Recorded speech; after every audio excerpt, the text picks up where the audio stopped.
السلام عليكم ورحمة الله وبركاته. بسم الله الرحمن الرحيم.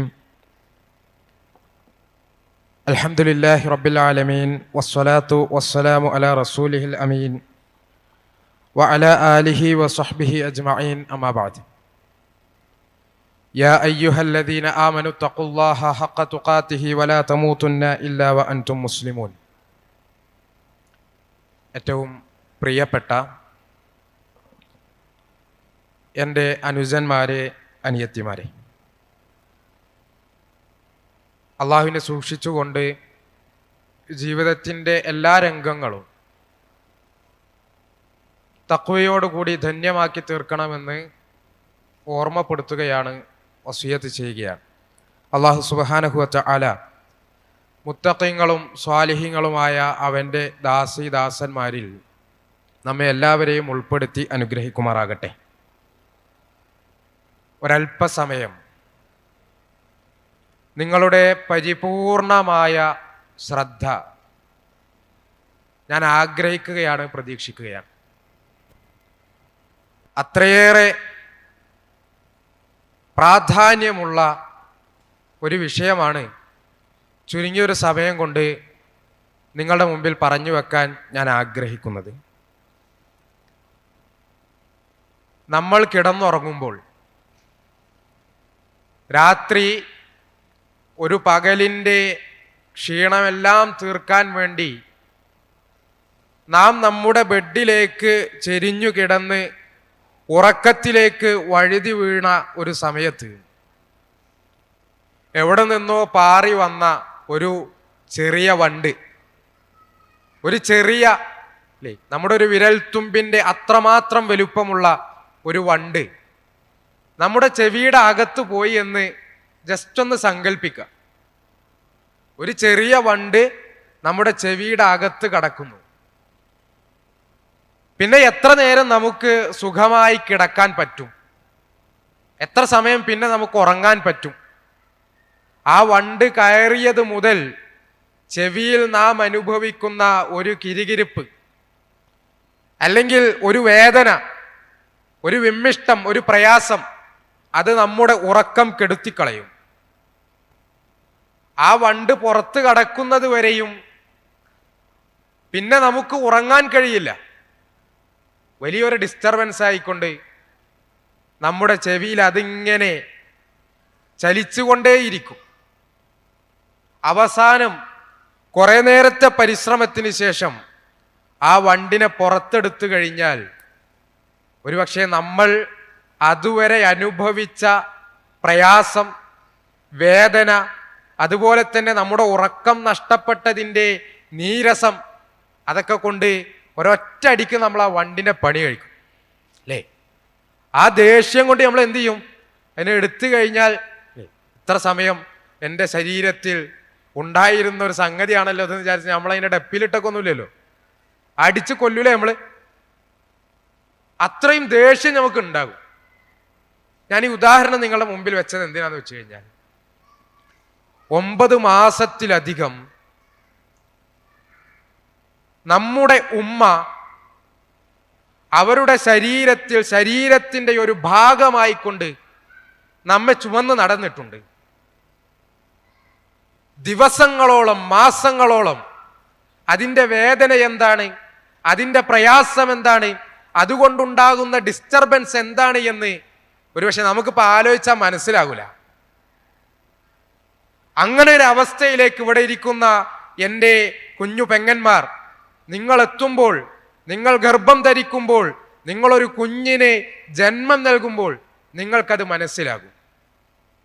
ഇവിടെ ഇരിക്കുന്ന എൻ്റെ കുഞ്ഞനുജന്മാർ, നിങ്ങൾ ഭാവിയിൽ ഒരു വിവാഹം കഴിച്ച് നിങ്ങളുടെ ഭാര്യ ഗർഭിണിയായി അതിൻ്റെ പ്രയാസങ്ങൾ, അതിൻ്റെ ബുദ്ധിമുട്ടുകൾ, അതുകൊണ്ടുണ്ടാകുന്ന ഓരോ സെക്കൻഡിലും അവരനുഭവിക്കുന്ന ആ അവസ്ഥകൾ, അത് കണ്ണിൽ കാണുമ്പോൾ, അത് അനുഭവത്തിൽ വരുമ്പോൾ നമുക്കത് മനസ്സിലാകും. ഞാൻ 2 കുട്ടികളുടെ വാപ്പയാണ്.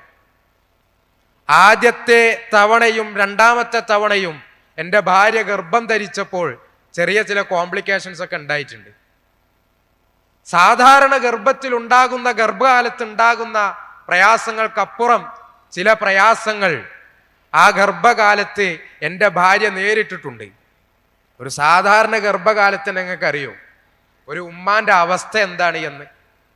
നമ്മളിങ്ങനെ സ്വതന്ത്രമായി നമ്മുടെ കിടക്കപ്പായിൽ അങ്ങോട്ടും ഇങ്ങോട്ടും തിരിഞ്ഞും മറിഞ്ഞു നമ്മൾ കിടക്കലുണ്ട്. പക്ഷേ ഗർഭിണിയായ നമ്മുടെ ഉമ്മ നമ്മെ ഗർഭം ധരിച്ചിരിക്കുമ്പോൾ ഉമ്മാക്ക് അങ്ങനെ എളുപ്പത്തിൽ അത്ര ഫ്രീ ആയിട്ട് അത്ര ലളിതമായി ലാഘവത്തോടു കൂടി തിരിഞ്ഞു മറിഞ്ഞും കിടക്കാൻ കഴിയില്ല. വളരെ പ്രയാസപ്പെട്ട് എഴുന്നേറ്റിരുന്ന് ഒരല്പസമയം ഒന്ന് ആശ്വാസത്തിൽ എന്നിട്ടാണ് തിരിഞ്ഞൊന്ന് കിടക്കാൻ സാധിക്കുക. ഒന്ന് കുനിഞ്ഞെന്തെങ്കിലും ഒരു സാധനം എടുക്കണമെങ്കിൽ ഉമ്മാക്ക് കഴിയുകയില്ല. അതിന് വളരെ പ്രയാസപ്പെട്ടിട്ടാണ് സാധിക്കുക. അവനവന്റെ ജീവിതത്തിൽ ഒന്ന് ബാത്റൂമിൽ പോകുമ്പോൾ പോലും സഹോദരങ്ങൾ ഒന്ന് ആലോചിച്ച് നോക്കൂ.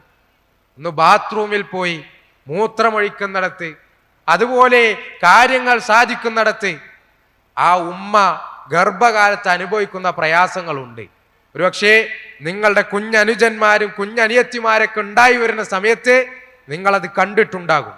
അല്ലെങ്കിൽ നിങ്ങളുടെ മൂത്ത ഇത്താത്തമാർ അവർ ഗർഭം ധരിച്ച സമയത്ത് നിങ്ങളത് കണ്ടിട്ടുണ്ടാകും.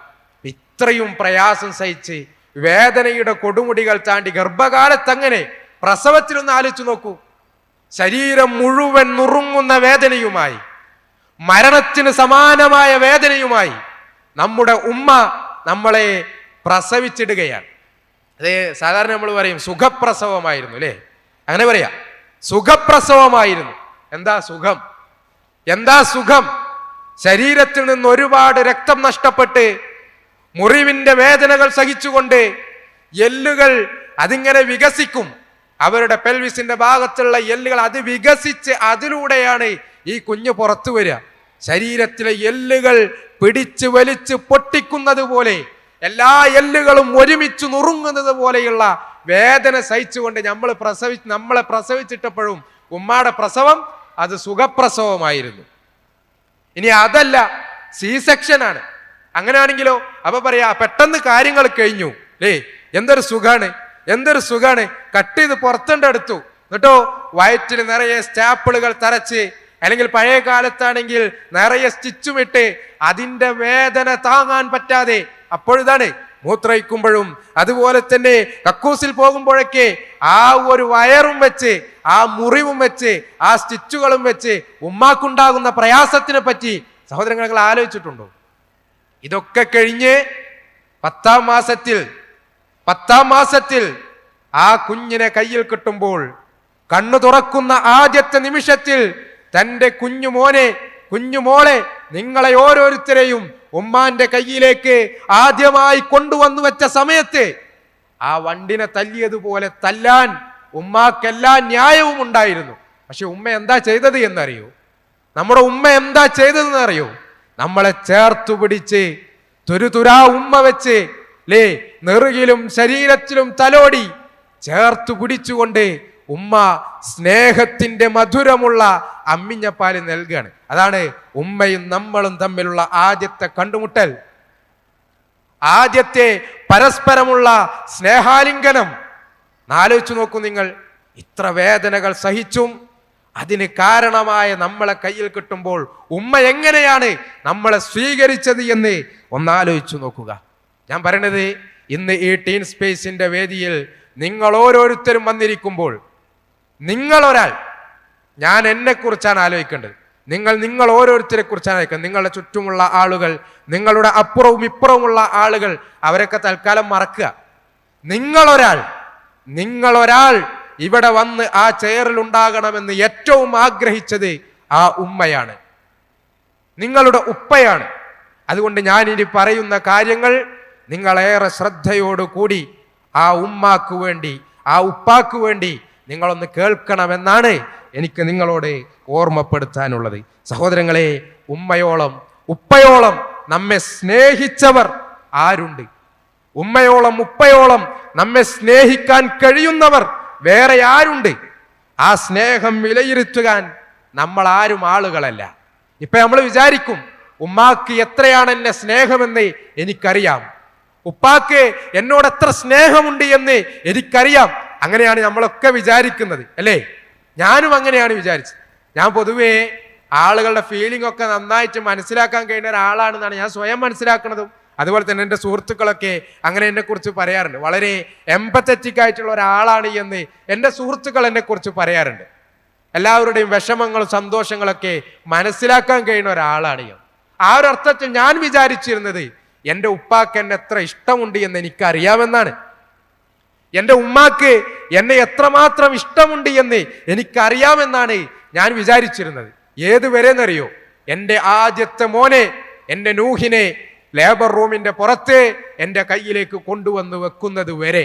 അപ്പൊ എനിക്ക് മനസ്സിലായി, ആ ഒരു സെക്കൻഡിൽ എനിക്ക് മനസ്സിലായി എൻ്റെ ഉപ്പ എന്നെ എത്ര സ്നേഹിച്ചിരുന്നുവെന്ന് ഞാൻ പ്രതീക്ഷിച്ചത്, ഞാൻ കരുതിയിരുന്നതൊക്കെയും അസ്ഥാനത്താണ്. ആ കണക്കുകളൊക്കെയും തെറ്റാണ്. എൻ്റെ ഉമ്മ എന്നെ എത്ര സ്നേഹിച്ചിരുന്നുവെന്ന് ഞാൻ വിചാരിച്ചിരുന്നതൊക്കെയും അസ്ഥാനത്താണ്.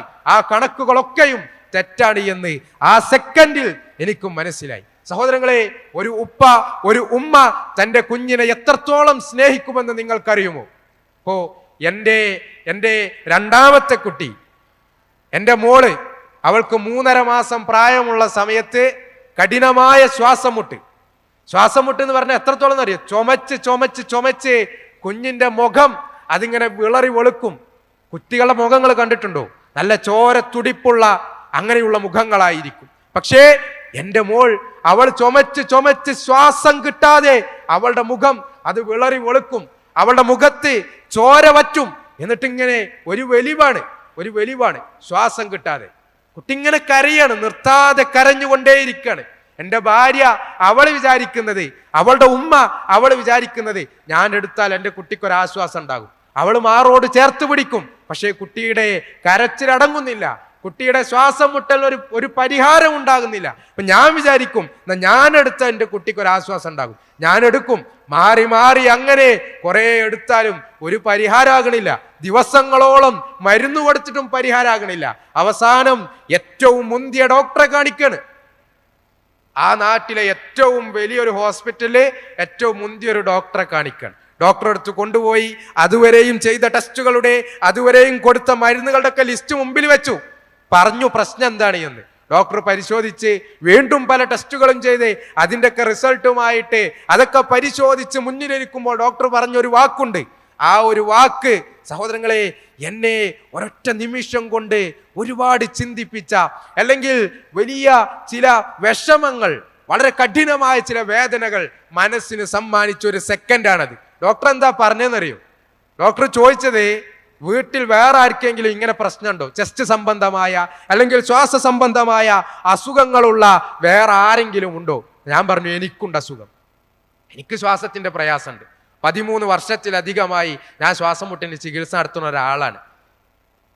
അത് കേട്ട സമയത്താണ് ഡോക്ടർ പറഞ്ഞത്, എങ്കിൽ ഇതൊരു പാരമ്പര്യമാകാനാണ് ഒരു 90% സാധ്യത. 90% ഇത് പാരമ്പര്യമാകും.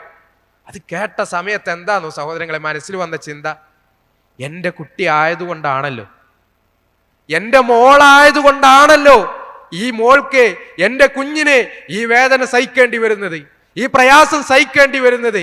എൻ്റെ കുട്ടി അല്ലാതിരുന്നെങ്കിൽ, എൻ്റെ മോളല്ലാതിരുന്നെങ്കിൽ, ഒരു വാപ്പ, ഒരു ഉമ്മ അങ്ങനെ ചിന്തിക്കുന്നത് എത്രത്തോളം ഒരു എക്സ്ട്രീമായ അവസ്ഥയിലാണ് നിങ്ങൾ ആലോചിച്ച് നോക്കൂ. എനിക്ക് എൻ്റെ അനുഭവം പറയാനേ അറിയുള്ളൂ. അതിനപ്പുറം ഒരു ഉപ്പ എങ്ങനെ മകളെ സ്നേഹിക്കുമെന്ന്, മകനെ സ്നേഹിക്കുമെന്ന് പറഞ്ഞു തരാൻ വല്ലാഹി എനിക്കറിയില്ല. മോള് എൻ്റെ മോളല്ലാതിരുന്നെങ്കിൽ, അങ്ങനെയാണെങ്കിൽ പോലും എൻ്റെ കുട്ടിക്ക് വേദന സഹിക്കേണ്ടി വരില്ലായിരുന്നല്ലോ എന്നാണ് ആ സമയത്ത് ഞാൻ ചിന്തിച്ചു പോയി. സഹോദരങ്ങളെ, അങ്ങനെ നമ്മുടെ ഉപ്പ നമ്മളെ സ്നേഹിക്കുന്നുണ്ട്. ഇത് ഏതെങ്കിലും ഒരു ഉപ്പാന്റെ കഥയല്ല, ഇതേതെങ്കിലും ഒരു ഉമ്മാന്റെ കഥയല്ല. ഇത് നമ്മൾ ഓരോരുത്തരുടെയും ഉപ്പയുടെയും ഉമ്മയുടെയും ജീവിതമാണ്. അവർ നമ്മളെ സ്നേഹിക്കുന്നത് അങ്ങനെയാണ് എന്ന് നമ്മൾ മനസ്സിലാക്കേണ്ടതുണ്ട്. ആ സ്നേഹം തിരിച്ചറിയാൻ നമുക്കിനിയും എത്ര സമയം വേണം, ആ സ്നേഹം തിരിച്ചറിയാൻ ഇനിയും എത്ര കഴിയണം എന്ന് നമ്മൾ ഒന്ന് ആലോചിക്കുക. സഹോദരങ്ങൾ, ഒരു സെക്കൻഡ് പോലും, എൻ്റെ അനുജന്മാരെ, എൻ്റെ അനിയത്തിമാരെ, ഒരു സെക്കൻഡ് പോലും ഇനിയും വൈകിക്കൂടാ. നമ്മുടെ ഉമ്മയെ തിരിച്ചറിയാൻ, നമ്മുടെ ഉപ്പയെ തിരിച്ചറിയാൻ, അവരുടെ സ്നേഹം എന്താണ് എന്ന്, അവരുടെ കരുതൽ എന്താണ് എന്ന് നമ്മൾ ഉൾക്കൊള്ളാൻ നമ്മൾ ഇനിയും വൈകിക്കൂടാ എന്നാണ് എനിക്ക് ഓർമ്മപ്പെടുത്താനുള്ളത്. ഇവിടെ സ്ക്രീനിൽ നിങ്ങൾക്ക് കാണാൻ സാധിക്കും, ഈ ഉമ്മയെ ഉപ്പയെ തിരിച്ചറിയുക എന്ന് പറയുന്നത്, അവരെ സ്നേഹിക്കുക എന്ന് പറയുന്നത്, അവരെ അനുസരിക്കുക എന്ന് പറയുന്നത്, അത് യഥാർത്ഥത്തിൽ അള്ളാഹുവിനുള്ള ഇബാദത്താണ് എന്നാണ്. ഉമ്മയെ അനുസരിക്കുക, ഉമ്മയെ സ്നേഹിക്കുക, ഉപ്പയെ അനുസരിക്കുക, ഉപ്പയെ സ്നേഹിക്കുക എന്ന് പറയുന്നത് അത് അല്ലാഹു സുബ്ഹാനഹു വ തആലക്കുള്ള ഇബാദത്താണ് എന്ന തിരിച്ചറിവ് നമ്മൾ ഓരോരുത്തർക്കും ഉണ്ടാകേണ്ടതുണ്ട്. നോക്കൂ നിങ്ങൾ, ഉമ്മയുടെ സഹനം, ഉമ്മയുടെ ത്യാഗങ്ങൾ, ഉപ്പയുടെ ത്യാഗങ്ങൾ, ഇതൊക്കെ അറിയുന്ന ഒരാളെ സംബന്ധിച്ചിടത്തോളം അവർക്കത് കൃത്യമായി ബോധ്യപ്പെടും, അവർക്കത് ഉൾക്കൊള്ളാൻ സാധിക്കും. അല്ലാഹു സുബ്ഹാനഹു വ തആല പറയുന്ന ചില വചനങ്ങൾ നിങ്ങൾക്ക് ഇവിടെ കാണാൻ സാധിക്കുന്നുണ്ട്. പ്രവാചകൻ സ്വല്ലല്ലാഹു അലൈഹി വസല്ലമ പഠിപ്പിച്ചു തരുന്ന ചില ഹദീസുകൾ നിങ്ങൾക്ക് ഇവിടെ കാണാൻ സാധിക്കുന്നുണ്ട്. പ്രവാചകന്റെ അടുക്കൽ വന്ന് അബ്ദുള്ള എന്ന് പേരുള്ള ഒരു സ്വഹാബി ചോദിക്കുകയാണ്, അയ്യുൽ അമലി അഹബ്ബ ഇലല്ലാഹ്, അല്ലാഹുവിന് ഏറ്റവും ഇഷ്ടമുള്ള അമല് അത് ഏതാണ് എന്നാണ് ചോദ്യം. എന്താണ് പ്രവാചകൻ സ്വല്ലല്ലാഹു അലൈഹി വസല്ലമ മറുപടി കൊടുക്കുന്നത് എന്നു? അസ്വലാത്തു അലാ വഖ്തിഹാ, നമസ്കാരം അതിന്റെ കൃത്യസമയത്ത് നിർവഹിക്കുക എന്നുള്ളതാണ്, സമയത്തിന് നമസ്കരിക്കുക എന്നുള്ളതാണ്, നമസ്കാരം നിലനിർത്തുക എന്നുള്ളതാണ് ഏറ്റവും ശ്രേഷ്ഠമായ അമല്. അദ്ദേഹം വീണ്ടും ചോദിക്കുന്നു, പിന്നെ ഏതാണ്?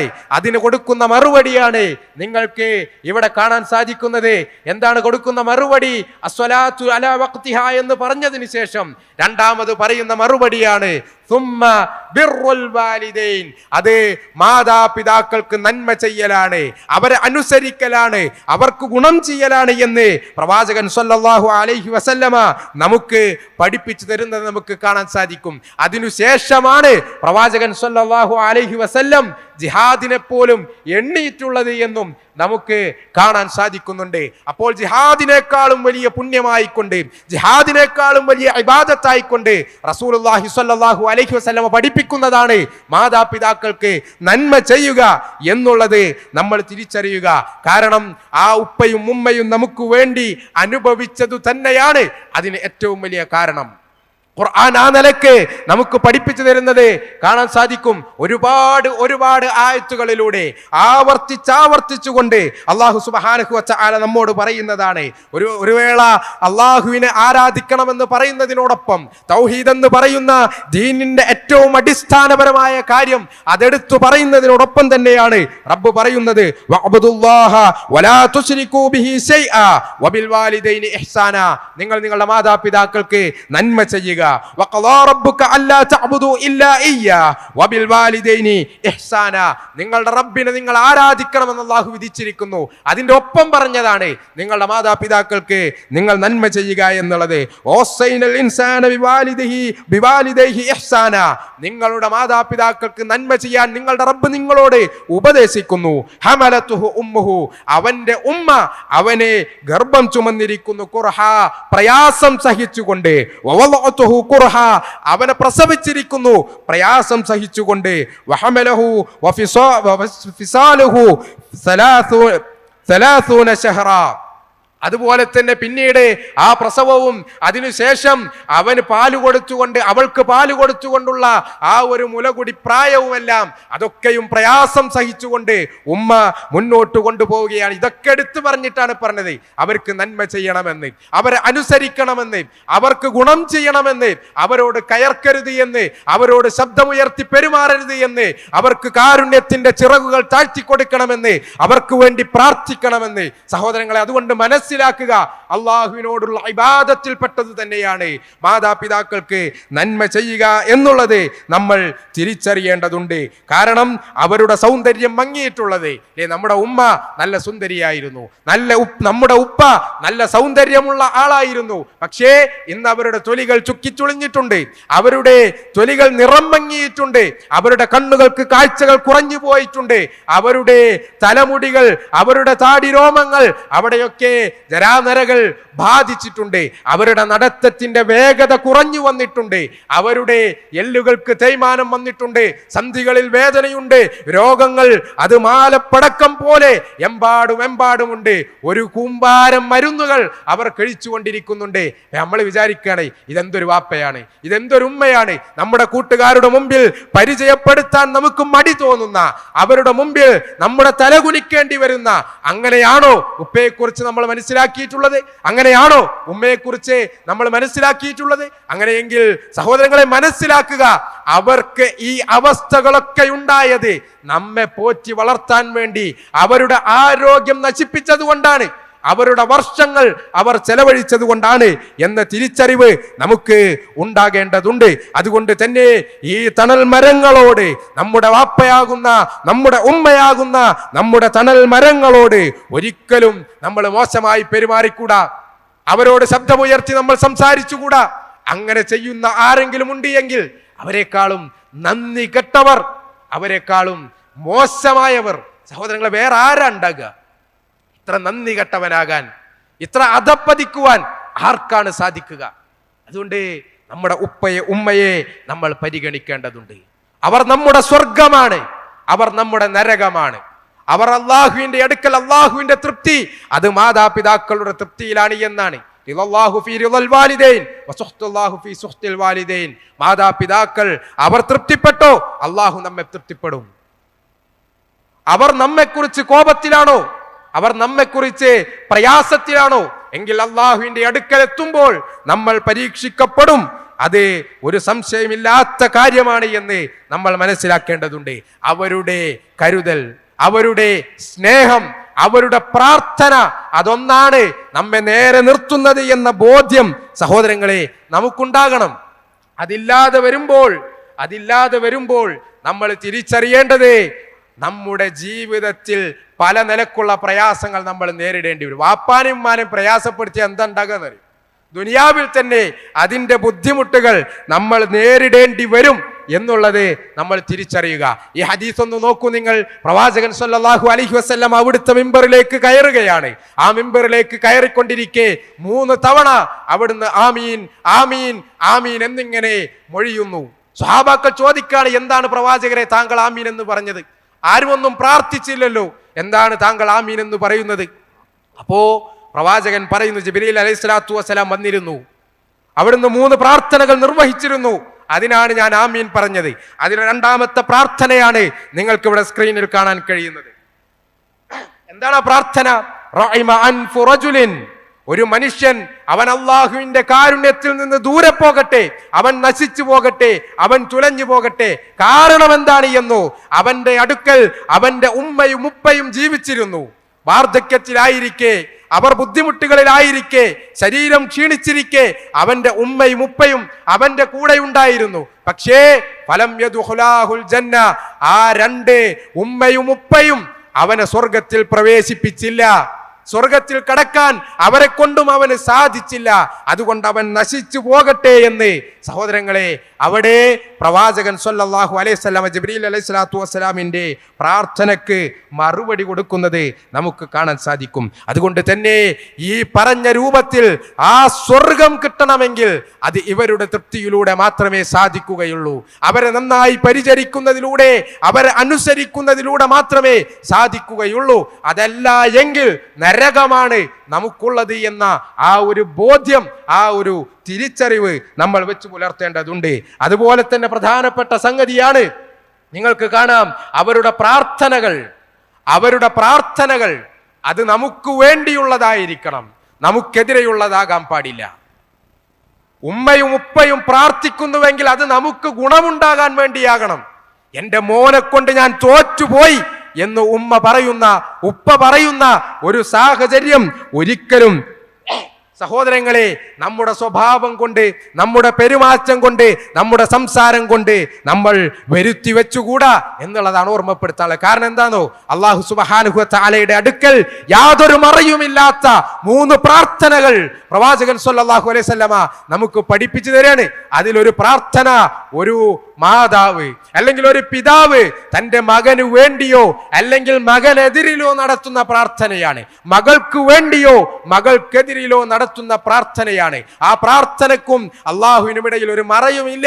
അത് സ്വീകരിക്കപ്പെടുമെന്നതിൽ യാതൊരു സംശയവുമില്ല. ലാ ശക്ക ഫീഹി എന്ന് പ്രവാചകൻ സല്ലല്ലാഹു അലൈഹി വസല്ലമ നമുക്ക് കൃത്യമായി പഠിപ്പിച്ചു തരുന്നത് കാണാൻ സാധിക്കും. ചില ഉദാഹരണങ്ങൾ നിങ്ങൾക്ക് ഞാൻ പറഞ്ഞു തരട്ടെയോ? ഇവിടെ ഒരു വലിയ പണ്ഡിതൻ, അദ്ദേഹത്തിന്റെ ചരിത്രം കാണാം. സമഖ്ശരി റഹിമഹുല്ല അദ്ദേഹം പറയുന്ന അദ്ദേഹത്തിന്റെ സ്വന്തം അനുഭവമാണ്. ചെറിയ പ്രായത്തിൽ കുട്ടിയായിരിക്കുമ്പോൾ അദ്ദേഹം ഒരു കിളിയെ പിടിച്ചു. ആ കിളിയെ പിടിച്ച് അതിന്റെ കാലിൽ ഒരു ചരട് കെട്ടിക്കൊണ്ട് അദ്ദേഹം കളിക്കാണ്.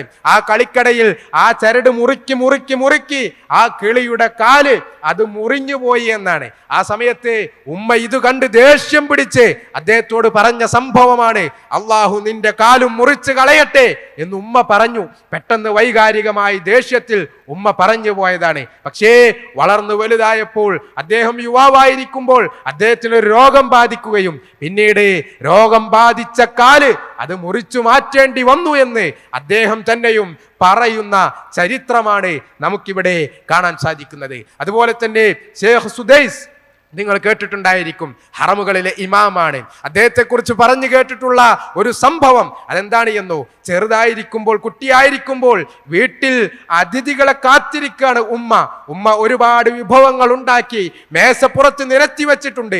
സുദൈസ് എന്താ ചെയ്യണത് എന്നോ, ഷേഖ് സുദൈസ് ചെറിയ കുട്ടിയായിരുന്ന ആ സുദൈസ് അദ്ദേഹം മണല് വാരി എല്ലാ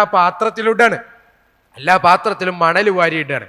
ഉമ്മ വന്ന് കാണുന്ന കാഴ്ച എന്താ, കഷ്ടപ്പെട്ട് ഒരുപാട് സമയം മെനക്കെട്ടുണ്ടാക്കിയ വിഭവങ്ങളൊക്കെയും മണല് നിറഞ്ഞിരിക്കുന്നതാണ്. പക്ഷേ ഇത് ചെയ്ത സുദൈസിനെ ഉമ്മ കെട്ടിപ്പിടിച്ച് ആ സമയത്ത് നടത്തുന്ന ഒരു പ്രാർത്ഥനയുണ്ട്, മോനെ നിന്നെ അള്ളാഹു ഹറമിലെ ഇമാമാക്കട്ടെ എന്നാണ് ആ പ്രാർത്ഥന. ആ പ്രാർത്ഥന പുലരുന്നതാണ് ഇന്ന് അദ്ദേഹം ഇമാമത്ത് നിർവഹിച്ചുകൊണ്ട്, അദ്ദേഹം ഖുത്ബ നിർവഹിച്ചുകൊണ്ട് ഹറമുകളിൽ നിന്ന് അത് ലോകമെമ്പാടും ചാനലുകളിലൂടെ പ്രക്ഷേപണം ചെയ്യപ്പെടുമ്പോൾ നമ്മൾ കാണുന്നത് ആ പ്രാർത്ഥനയുടെ പുലർച്ചയാണ്. അതുകൊണ്ട് നമ്മുടെ ഉമ്മയുടെയും ഉപ്പയുടെയും എല്ലാം പ്രാർത്ഥന നമുക്ക് വേണ്ടിയുള്ളതാക്കി തീർക്കാൻ, നമുക്കെതിരുള്ളതാകാതിരിക്കാൻ വേണ്ടി നമ്മൾ അങ്ങേയറ്റം ശ്രദ്ധിക്കേണ്ടതുണ്ട്. പ്രാർത്ഥന മാത്രമല്ല സഹോദരങ്ങളെ, നമ്മുടെ ഉമ്മ നമ്മുടെ ഉപ്പ അവർ ജീവൻ തന്നെയും നമുക്ക് തരാൻ തയ്യാറാണ്.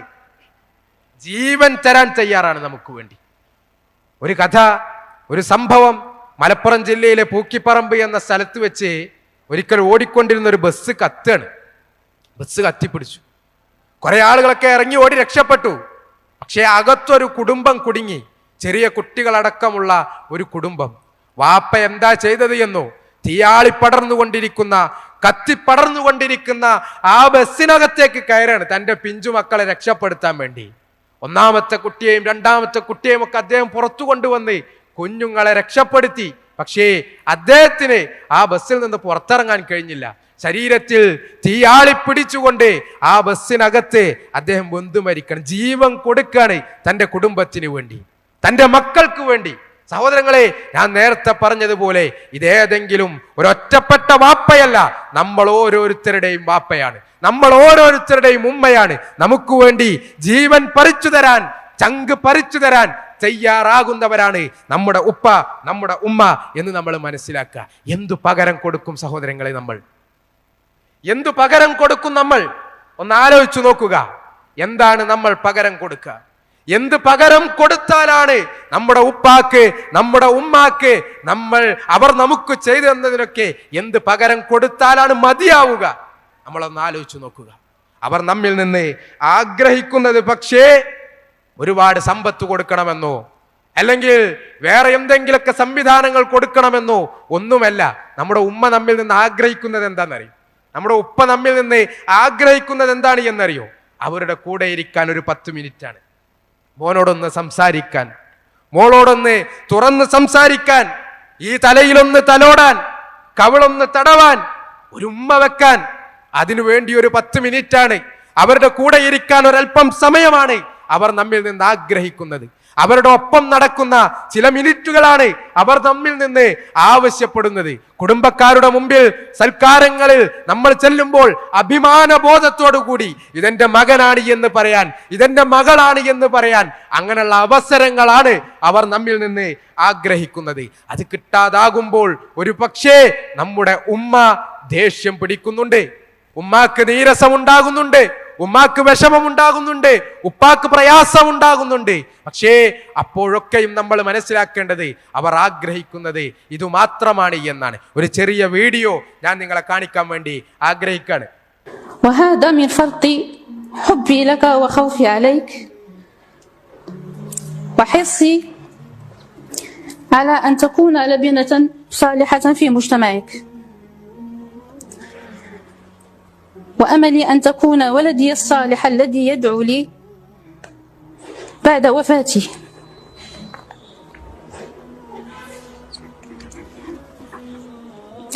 وأرجو من الله أن أكون ممن بشروا بتاج الوقار يوم لا ينفع مال ولا بنون. أسأل الله العظيم أن تقر عيني بك في الدنيا، وأن يجعلك ذخرا لي في الآخرة، وأن يصلح الله بك وعلى يديك، ويبارك فيك وفي جميع أبناء المسلمين. آمين، والسلام عليكم ورحمة الله. الأم الحبيبة الغالية تحبك كثيرا، ماذا تقول لها؟